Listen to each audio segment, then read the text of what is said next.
Halo Sobat Sains Farmasi, pada video yang lalu kita sudah membahas tentang tanah. Jadi di video kali ini kita lanjutkan lagi pembahasannya, yakni dengan judul 5 hal penting tentang penanaman, budidaya tanaman obat.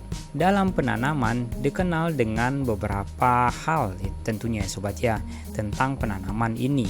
Yakninya dengan penanaman daripada bahan tanaman yang berasal dari benih ataupun setek yang secara langsung pada lahan yang disemai terlebih dahulu. Baru nanti kemudian akan dipindahkan ke lahan yang telah disiapkan ataupun lahan yang telah disediakan. Tentunya dengan lahan yang lebih besar. Umumnya penyemaian diadakan terutama bagi tanaman dalam waktu yang masih kecil. Jadi memerlukan perawatan ataupun pemeliharaan yang lebih intensif. Tanpa perlakuan tersebut, maka akan mengakibatkan tingkat kematian yang tinggi bagi tanaman tersebut. Di samping itu, persemaian diperlukan apabila benih terlalu kecil, sehingga sulit untuk mengatur tanaman sesuai dengan perkembangan teknologi yang tepat guna. Tujuan lain dari adanya persemaian agar dapat memanfaatkan ataupun menghemat waktu pada saat musim tanam tiba, umumnya pada awal musim hujan, sehingga pada saat musim tiba ataupun musim tanaman telah mengawali masa tumbuhnya terlebih dahulu, contohnya pada saat menanam temulawak ataupun Curcuma santoriza, rimpang tersebut itu ditunaskan terlebih dahulu pada persemaian yang lembab dan agak gelap, barulah kemudian belahan daripada rimpang tersebut dengan tunasnya ditanam pada lahan yang telah disediakan. Itu hal menarik sekali tentunya Sobat Sains. Berikutnya tentang 5 hal ya Sobat ya. 5 hal yang perlu mendapatkan pertimbangan pada penanaman tanaman antara lain.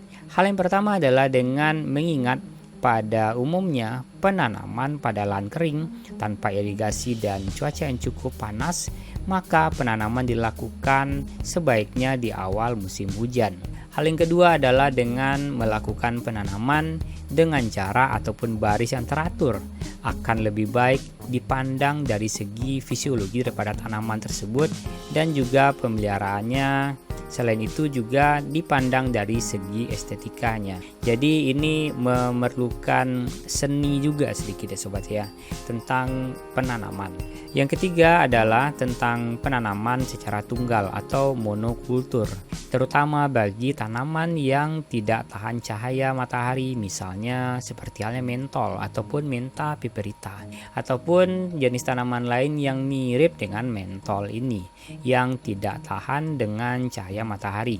Yang keempat adalah dengan melakukan penanaman ganda dan dapat dilakukan pada tanaman yang memerlukan naungan ataupun untuk pertumbuhannya agar dapat beradaptasi dengan sinar matahari yang tidak langsung, misalnya Culmucus ataupun Piper cubeba, ataupun tanaman yang dapat bertoleransi terhadap persaingan karena dapat memenuhi beberapa tujuannya, antara lain dengan memperluas area daripada tanaman ataupun tanam tersebut pada suatu tempat dan waktu bersamaan ditanam lebih daripada satu jenis tanaman.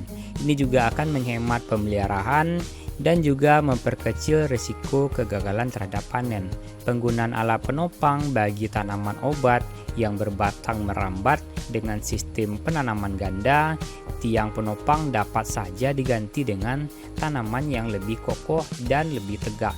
Lalu dapat juga dihasilkan untuk penghasilan sampingan tentunya Sobat Sains. Dan yang terakhir adalah dengan populasi tanaman yang erat hubungannya dengan hasil, antara lain dipengaruhi oleh terjadinya persaingan antara tanaman dengan kesuburan tanah. Oke Sobat Sains, itu aja 5 hal penting tentang penanaman. Jadi kalau kita mau membudidayakan tanaman obat, hendaklah kita mempertimbangkan 5 hal tentang penanaman tersebut. Oke Sobat Sains, sampai jumpa kita di video selanjutnya.